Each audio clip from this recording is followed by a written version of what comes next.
धायं शवंस्तस्य यशस्वीसंग वन्देऽहं श्रीगुरु चरणारविन्द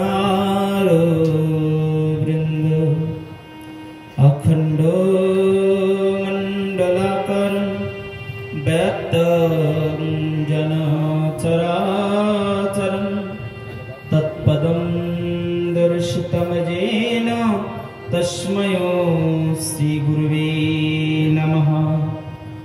अज्ञानं तिमिरान्धस्य ज्ञानाञ्जनशलाकया चक्षुरुन्मीलितं येन तस्मै श्रीगुरुवे नमः। हे कृष्ण करुणा सिन्धु दीनबन्धु जगत्पते गोपेश गोपिकान्त राधाकान्त नमस्ते। तप्त कांचन गौरांगी राधे वृंदावनेश्वरी वृषभानुसुतांगे तं प्रणमामि हरिप्रिये। जय श्री कृष्ण चैतन्य प्रभु नित्यानंद श्री अद्वैत गदाधर श्रीवासादि गौरभक्तवृंद। जय रूप सनातन भट्ट रघुनाथ श्रीजीव गोपाल भट्ट दास रघुनाथ। इच्छाई गोसाईर कोरी चरण वंदन जहाँ हईते विघ्ननाश अभीष्ट पुरन। वृंदावे तुलसी देवावे प्रियावे केशवस्य विष्णु भक्ति प्रदे देवी सत्यवते नमो नमः।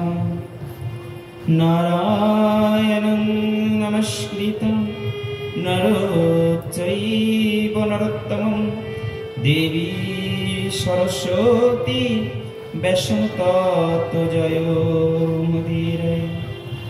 सच्चिदानंद रूपाय विश्वोत्पत्त्यादिहेतवे तापत्रय विनाशाय च कृष्णाय वयं नमः। हरिनाम हरिनामेव केवलं कलो नस्तेभ्यो गतिरन्यथा। हरे कृष्ण कृष्ण कृष्ण हरे हरे हरे राम राम राम हरे हरे। हरे कृष्ण कृष्ण कृष्ण हरे हरे हरे राम राम राम हरे हरे। हरे कृष्ण कृष्ण कृष्ण हरे हरे हरे राम राम राम हरे हरे। जय जय श्री राधे जय जय श्री राधे जय जय श्री राधे। निताई गौर हरि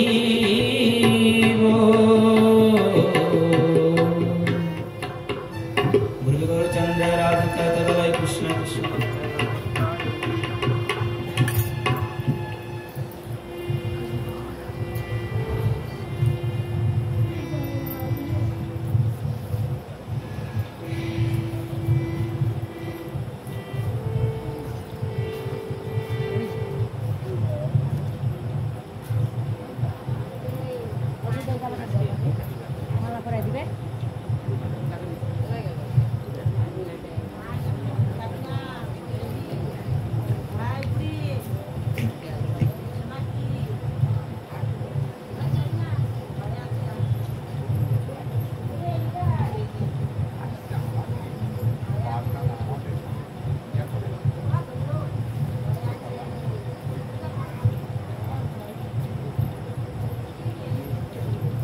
দেখো মালাটা পরে গেছে এই তো পালানি না ওই দাও মিস হয়ে গেল আচ্ছা দিয়ে নাও জয় গুরু।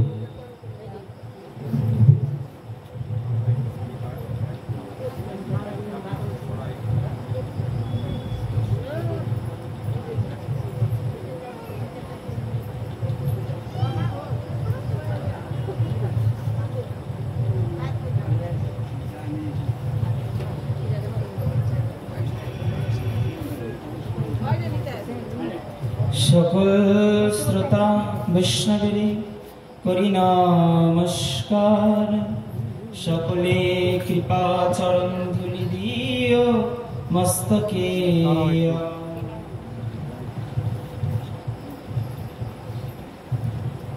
জয় গুরু।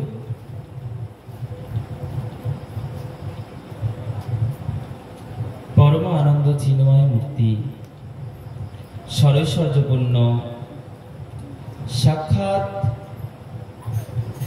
ব্রজেন্দ্র নন্দন শ্রীকৃষ্ণচন্দ্রের অপার কৃপায় কলিযুগ বিধৌত ভগবানের পরমারাধ্য শ্রীমদ্ ভাগবত মহাপুরাণ কথা আস্বাদনে চলে বেশি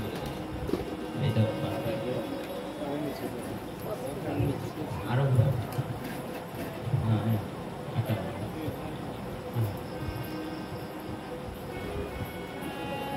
শ্রী শ্রী জগন্নাথ দেবের দিব্য রথযাত্রা মহোৎসবকে উদ্দেশ্য করে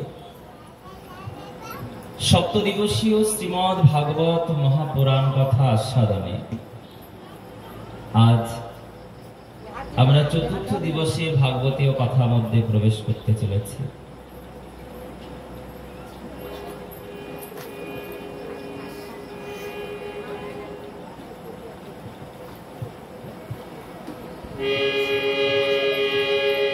জয় জয়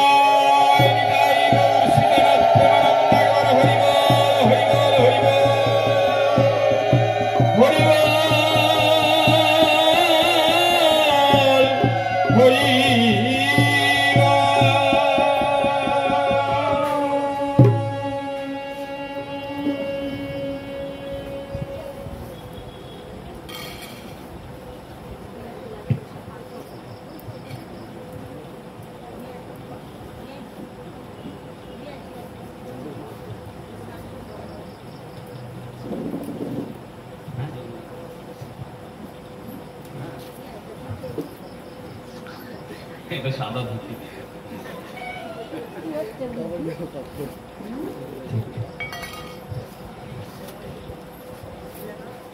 শ্রীরাধে। আজকে সেই সপ্তদিবসীয় ভাগবত শৃঙ্খলায় আমরা চতুর্থ দিবসের ভাগবতীয় কথা প্রসঙ্গে প্রবেশ করতে চলেছি।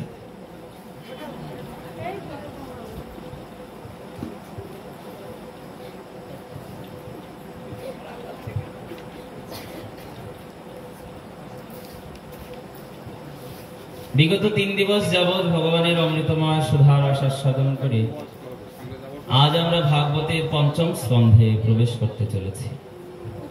গতকাল আমরা মহারাজ ভরত চরিত্র পর্যন্ত ভাগবতীয় কথা আস্বাদন করেছি, যেখানে আমরা আস্বাদন করলাম সমস্ত বিষয় মোহ আসক্তি থেকে মুক্ত শুধুমাত্র একটি হরিণের প্রতি ক্ষণিকের আসক্তির কারণে সারা জীবনের ত্যাগ বৈরাগ্য থেকে তিনি একটি তির্যক জনি অর্থাৎ হরিণ জনি প্রাপ্ত হলেন। কিন্তু সেই হরিণ জন্ম পাওয়ার পরে যখন তার চিত্তের মধ্যে বৈরাগ্য এলো, সেই জন্মে তিনি সবকিছু মোহ আসক্তি থেকে মুক্ত হলেন। এমনকি পরবর্তী মানব জন্মে তিনি সবকিছু থেকে মোহ আসক্তি দূরীভূত করে তিনি কি করলেন, নিজের মুখটাকেই বন্ধ রাখলেন। কি গো বাড়িটা ওখানে রাখো, সবাই এসে ভক্তি করে ওখানে কপাল ঠাকায় ঠাকায়, তাহলে হয়ে যাবে, ছাপ উঠে যাবে। আগেই থেকে পাঠ শুরু হওয়ার আগে দরজার ওখানে চৌকাটে লাগাই দেবে, কপালটা ঠেকাবে, সবার কপালের ছাপ উঠে যাবে। জয় গুরু। আজকে আগে দিলাম, তাকে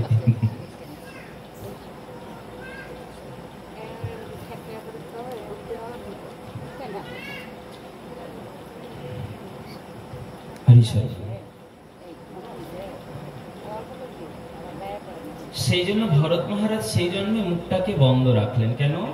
এই মুখ নিয়ে জগতের যত সমস্যা।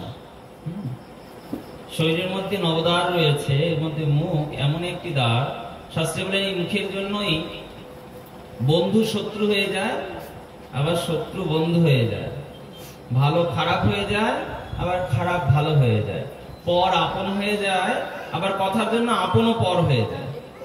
তো মুখটা নিয়ে যত সমস্যা, ভরত মহারাজ সেই জন্য সেই জন্মে মুখটাই বন্ধ রাখলেন। আর বন্ধ রেখে তিনি কি করলেন? সমস্ত জীবনটায় এই বাহ্যিক বার্তালাপ থেকে নিজেকে মুক্ত রাখলেন।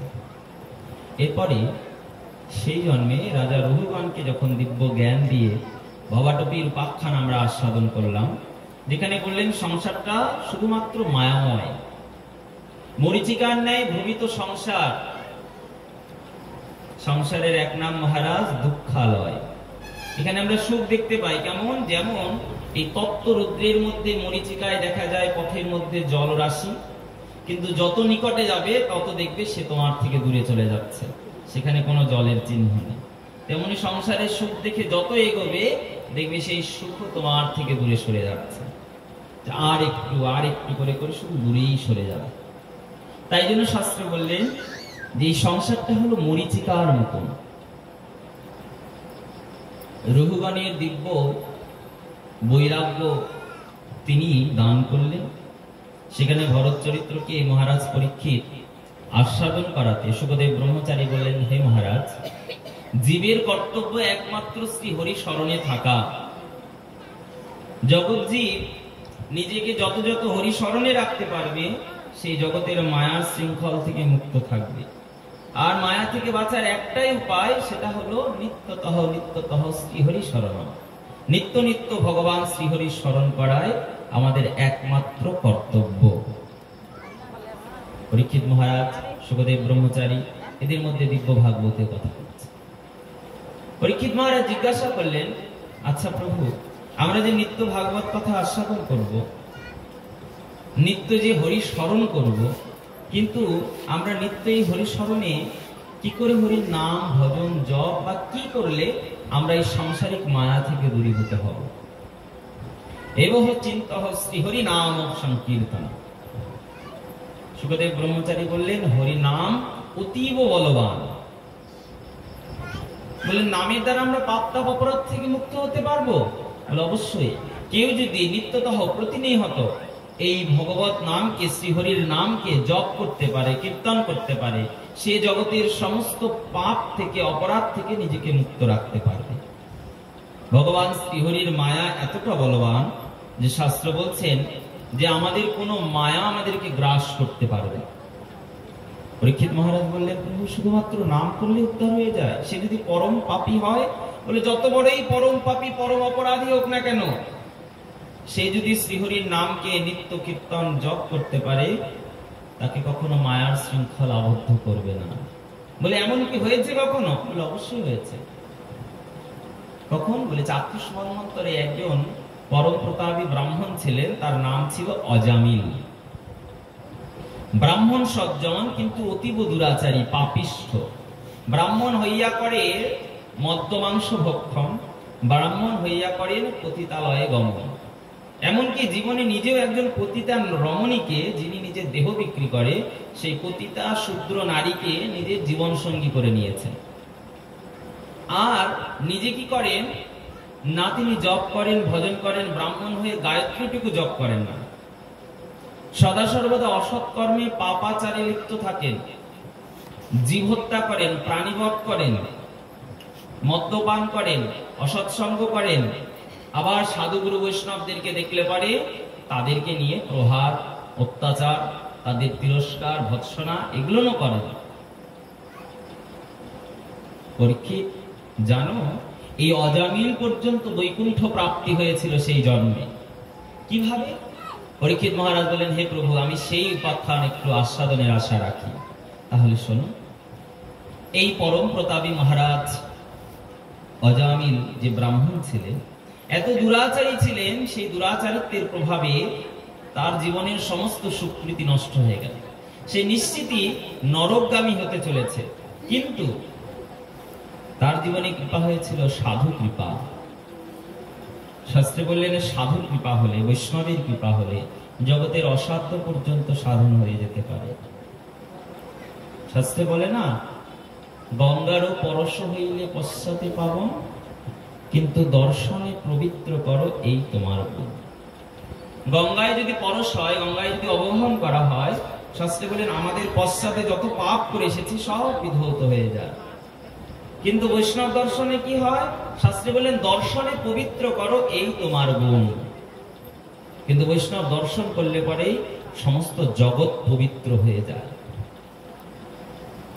একদিন সেই ব্রাহ্মণের নগরে এসে কয়েকজন সাধু উপস্থিত হয়েছে। বেলা গড়িয়ে গেছে। সাধুরা মনে মনে ভাবলেন আজকে আর এই গ্রাম থেকে যাওয়া যাবে না। গ্রামে চৌমাথায় কয়েকজন বালক খেলা করছে। সাধুরা জিজ্ঞাসা করলেন, এই খোকারা, তোরা জানিস এই গ্রামে কি কোনো ব্রাহ্মণ সাধু বৈষ্ণব কারো বাড়ি আছে? আমরা আজকে রাত্রে একটু এই গ্রামে থাকতে চাই। বাচ্চারা মজা করে উত্তর দিল, হ্যাঁ হ্যাঁ, সাধু তো, ব্রাহ্মণ তো, হ্যাঁ আছে তো। কে? বলে এই গ্রামের ভিতরে ঢুকে যাও, গিয়ে দেখবে সেখানে একজন সাধুর বাড়ি আছে। কি নাম তার? বলে তার নাম অজামিল। বাচ্চারা উপহাস করে মিথ্যে কথা বললো। বলে মিথ্যে বলেনি, জাতিতে তো ব্রাহ্মণ ছিল, কিন্তু মজা করে একটু বলেই দিয়েছে যাও ওই সাধু। কেন? সারা জীবন দুষ্ট কাজ করে বেড়ালো তো। কিন্তু অলক্ষিতেই কৃপা হয়ে গেল তাদের উপরে। সাধু এসে গৃহে প্রবেশ করেছে। বাড়িতে প্রবেশ করা মাত্র বুঝে গেছে এটা কোনো সজ্জনের বাড়ি নয়। কেন? বাড়ির সামনে একটা তুলসী মঞ্চ পর্যন্ত নেই।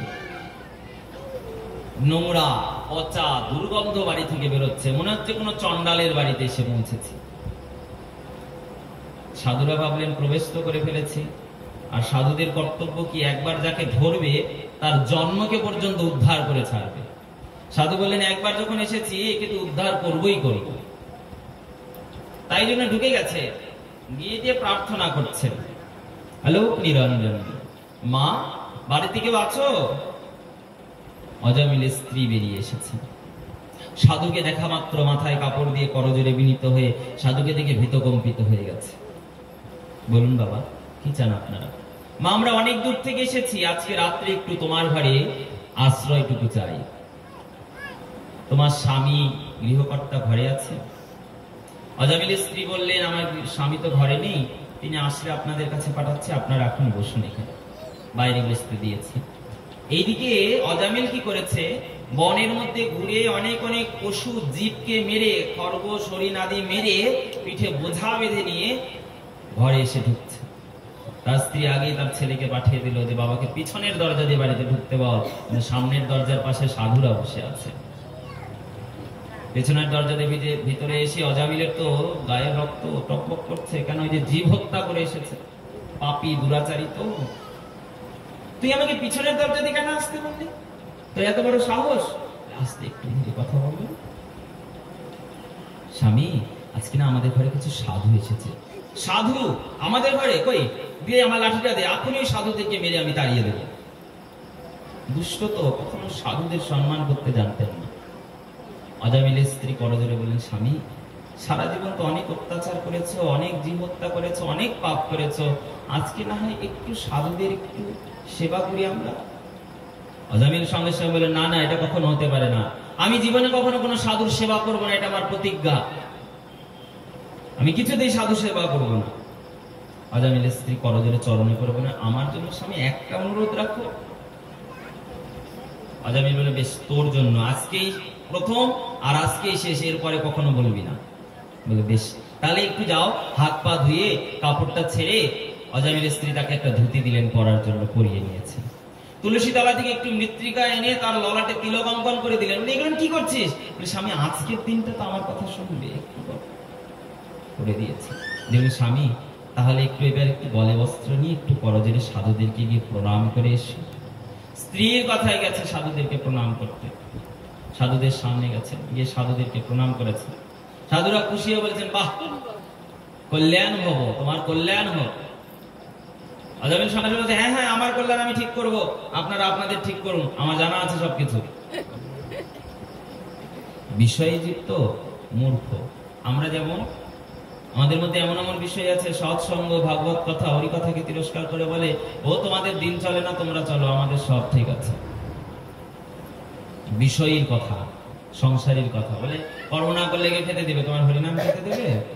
এরকম এরকম অনেক দুষ্ট জীব আছে যারা এরকম বাক্য বলে। জানবে এদেরকে দেখলে পরে এদের সঙ্গে তর্ক করবে না। কেন বলতো? শাস্ত্রে বললেন হরি কথা, ভগবানের কথা সবার কাছে সবসময় বলা যায় না। যারা নামের মর্যাদা বোঝে না, যারা আমার প্রভুকে সম্মান করে না, শ্রদ্ধা করে না, তাদের কাছে হরিগুণ কীর্তন করে কোনো লাভ নেই। তাতে কি হয়? বলে আমাদের নামের মর্যাদা ক্ষুণ্ণ হয়। সেজন্য যত্রতত্র সবসময় ভগবত কথা, প্রেমতত্ত্ব, রসতত্ত্ব, অনুরাগের প্রীতি এগুলো বলার বিধি নেই। সবার কাছে সব কথা বলতে নেই। কেন? সবাই তো মর্যাদা বোঝে না।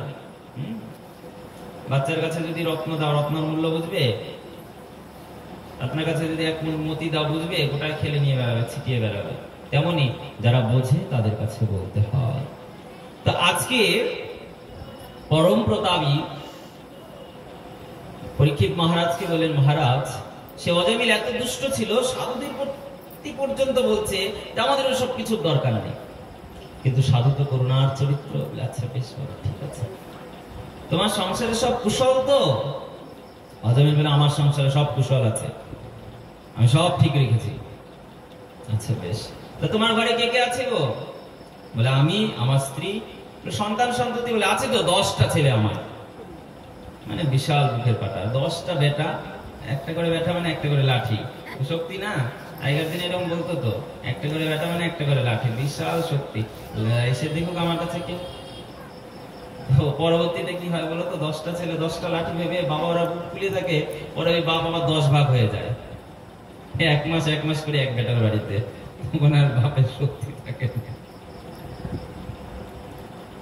তোর বাপ রে বাপ, 10টা ছেলে, করো কি? বলে আরেকটা আছে মাতৃগর্ভে, আরেকটা কিছু আসবে গর্ভে আছে।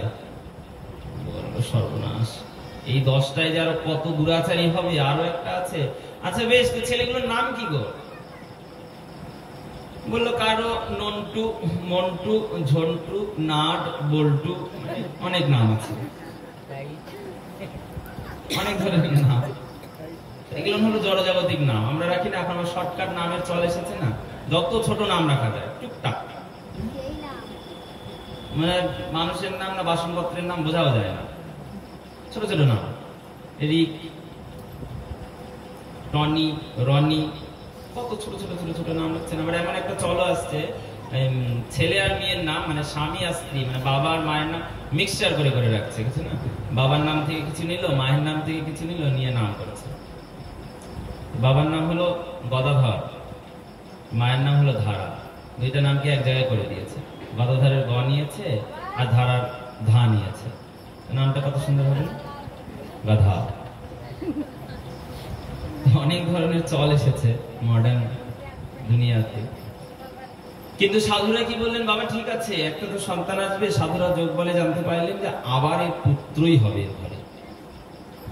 সাধুরা বললেন, বাবা আমরা যোগ বলে জানতে পারছি তোমার আবার পুত্রই হবে। অজমিল খুব খুশি, বাহ আবার পুত্র হবে, তাহলে যা এবার আমার 11টা পুত্র হবে। কিন্তু বাবা একটা অনুরোধ রাখবে। কি অনুরোধ? বলে তোমার তো পুত্র হবে, আমাদের অনুরোধ সেই ছেলেটার নাম একটু নারায়ণ রাখবে। এটুকু অনুরোধ, আর কিছু চাইবো না। তোমার কাছে আমরা ধন জন ঐশ্বর্য কিচ্ছু চাই না, শুধু এইটুকু অনুরোধ রেখো, সেই ছোট ছেলে যে আসছে তার নাম নারায়ণ রেখো। অজমিল বলে, বেশ, আমার স্ত্রী বলে দিয়েছে আজকে সবার কথা শুনতে হবে, তাই আজকে শুনবো, আর শুনবো না। ঠিক আছে, আমার ছোট ছেলের নাম নারায়ণ রাখো, কথা দিলাম। সাধুরা তো বিদায় নিয়ে চলে গেলেন, ছোট ছেলের নাম রাখলেন নারায়ণ। ছোট ছেলে হয়েছে নয়নের মণি, সব সময় শুধু নারায়ণ নারায়ণ নাম করতেই থাকেন, সব সময় ডাকতেই থাকে, চোখে চোখে রাখে। একদিন কি হয়েছে, সে অজামিলের জীবনে সে গড়াল দিন চলে এলো যেদিন তার মৃত্যু হবে। 4 জন যমদূত, ভয়ঙ্কর সিং বিশিষ্ট কুৎসিত বর্ণ যমদূতেরা এসেছে তাকে নিয়ে যাওয়ার জন্য। যেই সম্মুখে তাদেরকে দেখেছেন, ভয়ে ভীত কম্পিত হয়ে অজামিল ভাবছেন এরা নিশ্চয়ই আমার কাল, আমাকে গ্রাস করতে এসেছে।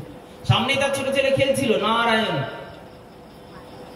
ভয়ে ভীত হয়ে তার ছোট ছেলেকে ডাক দিয়েছে, নারায়ণ, শুধু এইটুকুই বলেছে, বলতেই তার প্রাণটা দেহ থেকে চলে গেছে। যমদূতেরা দড়ি দিয়ে বেঁধেছে, সঙ্গে সঙ্গে 4 জন বিষ্ণুদূত হাজির। বিষ্ণুদূতেরা বলছেন, তোমরা একে কেন বাঁধছ গো? যমদূতেরা বলছেন, একে আমরা এখন নরকে নিয়ে ভয়ঙ্কর যাতনা দেব। কেন? এ ব্রাহ্মণ হয়ে ব্রাহ্মণের মর্যাদা পর্যন্ত নষ্ট করে দিয়েছে, তাই একে আমরা আর বেঁচে রাখবো না দুনিয়াতে। তো বললেন, ব্রাহ্মণ হয়ে এরা মর্যাদা পূর্ণ করেছে, কিন্তু এ তো নরকে যাবে না। বলে, তাহলে কোথায় যাবে? বলে, বিষ্ণু লোকে যাবে। কেন বিষ্ণু লোকে যাবে এত বড় পাপী? বলে, দেখলে না মৃত্যুর সময় কার নাম নিয়েছে? বলুন, মৃত্যুর সময় কার নাম নিয়েছে? শোনোনি? হ্যাঁ শুনেছি তো, ছোট ছেলেকে ডেকেছে। ছোট ছেলের নাম কি? নারায়ণ। নারায়ণ কে? বলে, নারায়ণ জগৎপতি। তো যারা জগৎপতির নাম নিয়েছে তার কি কখনো অনিষ্ট হতে পারে? সে কি কখনো নরকগামী হতে পারে? গীতার মধ্যে ভগবান নিজে প্রতিশ্রুতি দিয়েছে, অন্তিম কালে জীব যাহা যাহা স্মরণ করিবে তাহাই প্রাপ্ত হবে।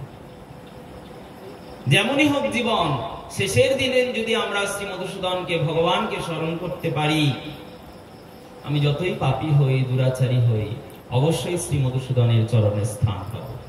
এটা ভগবান নিজে প্রতিশ্রুতি দিয়েছে। কিন্তু শেষের দিনে কি স্মরণ হবে? অনেক কিছু স্মরণে আসে, ভগবানের নাম তো আর স্মরণে হয় না। তাই শাস্ত্রে বলেন, শেষের দিনের স্মরণটা যেন ঠিক থাকে, সেই জন্য আগে থেকে অভ্যাস করতে হবে। অভ্যাসে না কন্তে, অর্জুন তুমি অভ্যাস করো, তাহলে কি হবে? অভ্যাস করলে দেখবে সেই জিনিসটা তোমার মুখ থেকে এমনি চলে আসবে। যারা সবসময় কৃষ্ণ নাম করে, নাম জপ করে, নাম কীর্তন করে, তাদের মধ্যে কৃষ্ণ নাম এমনি কর্ম করতে করতেও বেরিয়ে যায়। আর যারা সব সময় আন কথা কু কথা বলে, ওই চুপ করে থাকলে ওর মাথার মধ্যে ওগুলো নিয়ে ঘোর পাক খায়। এর বাড়িতে কি হলো, ওর বাড়িতে কি হলো, কার বউ চলে গেল, কার বেটি পালিয়ে গেল, এগুলো চলবে, হয় না এরকম? কিন্তু যারা নাম করে তারা কর্ম করতে করতে গুনগুন গুনগুন করে কৃষ্ণ নাম করছে। অভ্যাস, তাহলে তো শেষের দিনে হবে। বিষ্ণুদূতেরা বলেন, শোনো, শেষের দিন যেহেতু নারায়ণের নাম নিয়েছে, তাই নারায়ণের লোক হলো বৈকুণ্ঠ লোক, এই বৈকুণ্ঠ প্রাপ্তি হবে। যমদূতেরা বললেন, কি করে হয়? কিন্তু ছোট ছেলেকে ডেকেছে, নারায়ণকে ডাকেনি। বলে, নামটা যে নারায়ণের, কিন্তু সেই জ্ঞান তো ছিল না। বলে, জ্ঞান থাক বা না থাক, বুঝে কিংবা না বুঝে কেহ, যদি না বুঝেও কেউ করে, বুঝুক বা না বুঝুক, জেনে বা না জেনে কেহ, কেউ জানুক বা না জানুক, অন্তর কিংবা বাহ্যে কেহ, কেউ হয়তো মন থেকে নিল, আবার কেউ হয়তো মুখে মুখে লোকের শুনে শুনেও নিল, যেমন করেই নিক, নামের মহিমা হলো জীবের কল্যাণ করা। যেমন আগুনের ধর্ম, দেখছে আগুন জ্বলছে, সেখানে যদি হাত দাও কি হবে? হাতটা পুড়ে যাবে। যদি অজান্তে আগুনে হাত পড়ে, হাত পুড়বে? পুড়বে না, তাই না? অজান্তে পড়েছে, ইচ্ছা করে দিয়েছি নাকি? তাহলে পুড়বে না? পুড়বে? দিয়ে দেখো তাহলে একটু, অজান্তে দিয়ে দেবে টুক করে, কি হয়? বলে, জেনে দাও আর অজান্তে দাও, আগুনে হাত দিলে হাত পুড়বেই পুড়বে। আগুনের ধর্মই হলো দাহ করা। তেমনি ভগবানের নামের ধর্ম হলো জীবকে পাবন করানো, জীবকে এই ভবসাগর থেকে তরানো। সে জেনে করো, অজান্তে করো, ইচ্ছায় করো, অনিচ্ছায় করো, মন থেকে করো কিংবা লোকের শুনে শুনেই করো, নাম নিলেই জীবের কল্যাণ হবে। পরীক্ষিত মহারাজ আছে, বাহ, নাম নিলেই জীবের কল্যাণ? বলেন, হ্যাঁ, নাম ব্রহ্ম এব হি ভগবান। কলিযুগে নাম রূপে ভগবানের দিব্য প্রকাশ, কলিযুগে নাম রূপে কৃষ্ণই অবতার, নাম হইতে করেন প্রভু জগতের নিস্তার। যেই নাম সেই কৃষ্ণ ভজনিষ্ঠা করি, নামের সহিতে আছেন স্বয়ং ভগবান শ্রীহরি। নাম তাই এত প্রতাপী, এত বলবান, যদি অন্তর থেকে, হৃদয় থেকে ভগবানের সেই দিব্য নাম জপ করা যায়, তাহলে তো আর বলার কথা নেই, সে সাক্ষাৎ ভগবানের লোক প্রাপ্ত হবে, ভগবানের নিজজন হবে, পরিজন হবে। অনিচ্ছায় নাম করলো কিন্তু ভগবত লোকে যাবে, কিন্তু ভগবানের তো নিজের জন হতে পারবে না, নিজের বলে তো ভগবানকে ডাকেনি। কিন্তু কেউ যদি নিজের মনে করে আত্মবাদ করে প্রাণ ভরে ভগবানের নাম করে, সে তো ভগবত লোক যাবে, সঙ্গে ভগবানের নিজজন হবে, পরিজন হবে, পার্ষদ হবে। তাই নাম নিতে হবে অন্তর থেকে। নামের ক্ষমতা কি? নাম হলো মহামন্ত্র। নামকে মহামন্ত্র বলি না আমরা। এটা কি মন্ত্র বলতো? শাস্ত্রে বলেন এটা হলো বশীকরণ মন্ত্র। বশীকরণ মানে বুঝো? হিপনোটাইজ, কাউকে বশ করা। তো কাকে বশ করা যায়? শাস্ত্রে বলেন ভগবানের নামকে দিয়ে ভগবানকে বশ করা যায়। তো ভগবান নিজের বশ করা সেই বশীকরণ মন্ত্র মনে করো সবাইকে দিয়েছে, করো যে প্রাণ ভরে ভগবানের নাম করে ভগবান তার কাছে বশীভূত হয়ে যায়। প্রাণারাধ্য ভগবানের নামকে যারা প্রাণ ভরে করে তারা ভগবানের সেই দিব্য কৃপা লাভ করে। পরীক্ষিত মহারাজ বলেন নামের দ্বারা জীবের এত বড় কল্যাণ হয়? বলেন হ্যাঁ, নামের দ্বারা জীবের এই ভবসাগর থেকে তারণ ঘটে যায়। আর কি হয়? বলে নামের দ্বারা শুভ অশুভ সমস্ত কর্ম বিনষ্ট হয়ে যায়। জগতের জীব অনেক ধরনের কর্ম করে, 3 ধরনের কর্ম জগৎ জীব করে। একটা শুভ কর্ম, একটা অশুভ কর্ম, আর একটা হলো মিশ্রিত কর্ম। যারা শুভ কর্ম করে তারা স্বর্গলোকে যায়, যারা অশুভ কর্ম করে তারা নরক লোকে যায়। আর যারা শুভ এবং অশুভ 2 ধরনের কর্ম করে, মিশ্রিত কর্ম করে, তারা স্বর্গ কিংবা নরক না, তারা পুনরায় ধরাভূমিতেই শুধু জন্মগ্রহণ করে যায়। কেউ ভালো কাজ করছে, পুণ্য করছে, তাহলে তার উদ্ধার হবে, সে স্বর্গসুখাদি প্রাপ্ত হবে। কিন্তু কেউ যদি ভালো কাজ না করে মন্দ কাজ করছে, সে নরকে যাবে। আবার কেউ দেখা গেল ভালো করছে সঙ্গে মন্দও করছে, দুইজনের ভালো করছে তো 10 জনের ক্ষতি করে দিচ্ছে। শাস্ত্রে বলেন তার কি হবে? শাস্ত্রে বলেন তার মিশ্রিত কর্মের ফল হবে, অর্থাৎ তার শুভ কর্মের কোনো ফলই গণনা হবে। তাই আজকে আমাদেরকে এইরূপ ভাবে কর্ম করতে হবে। পরীক্ষিত মহারাজ বলেন আচ্ছা প্রভু, অশুভ কর্ম করলে জীব কোথায় যায়? অশুভ কর্ম করলে জীব নরকগামী হয়। নরকটা কি?